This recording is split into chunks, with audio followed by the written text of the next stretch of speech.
going to need a little bit more. Okay. Let's get this against this wall.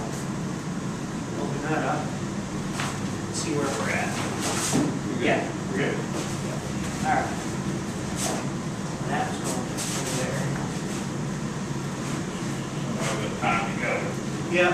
Like I said, I'm gonna see about coming down with a staple gun and just run a line of staples across the top. Okay.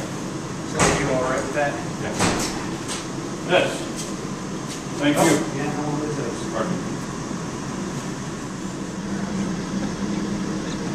Okay, hey everybody, evidently we think larger in Texas than they do in Washington, D.C. I mean, we've got a 50-foot long banner by 8 feet high, and we have this to work with.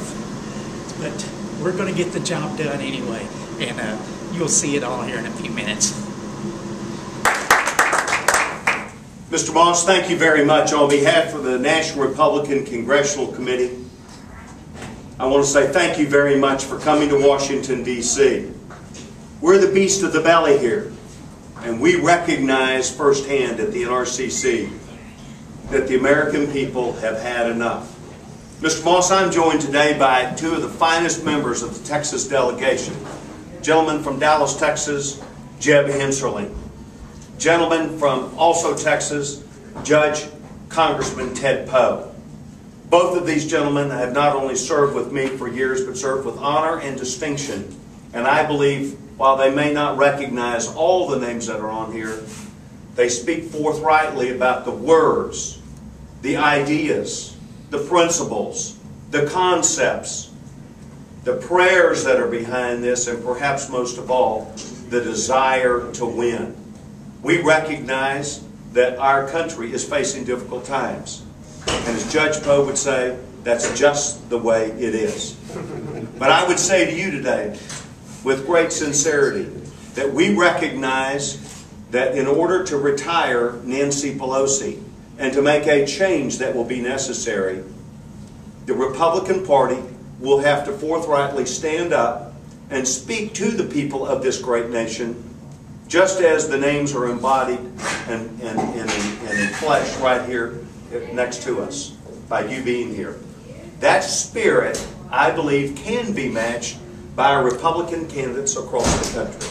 First of all, we do recognize that this government, the federal government, should have limited authority as vested to the American people in the Constitution.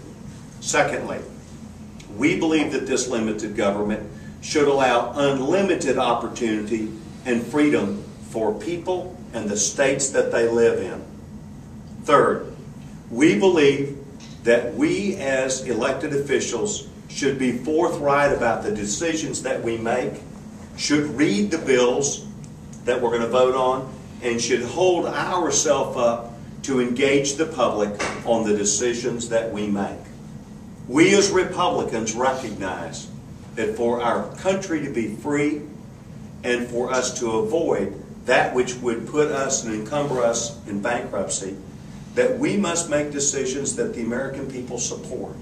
And so I will say to you that this next November, Republican candidates will be giving a message all across this country that we hope will be heard by the Tea Party people of this great nation.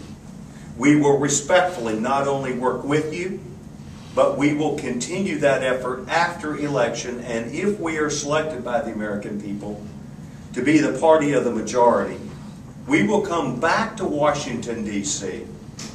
full of opportunity and hope to make sure that we balance the budget of these United States, that we will work forthrightly with the American people to make sure that every single bill that we pass will have the opportunity for the American people to see that bill 72 hours and engage their member of Congress in the legislation that will be important to this country.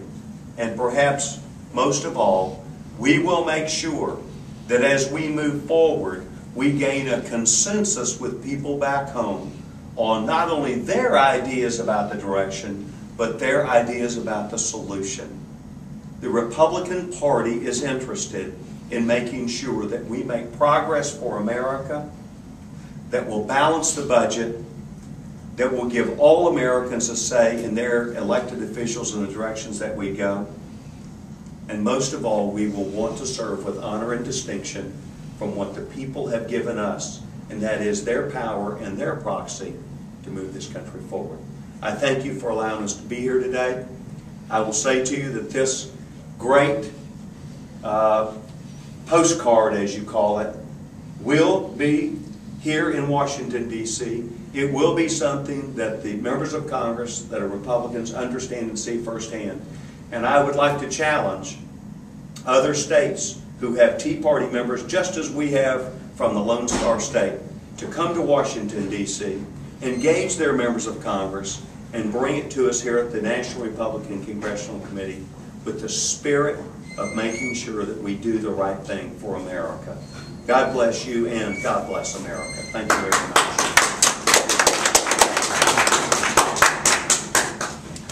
Thank you. Now, I could have given that hour-long speech. I decided not to do that. But, Mr. Chairman, Sir, just so you know, we have the chairman from Dallas, Texas, Jonathan Neerman, who is deeply committed to making sure that all of our work across not only Dallas County will involve Tea Parties, but will also allow the free will of people to come and get involved, and we're delighted that Jonathan is here also. Okay, we have others who would wish to speak. I think we want to just make sure there are some folks whose members can't be here, but members of the staff are here.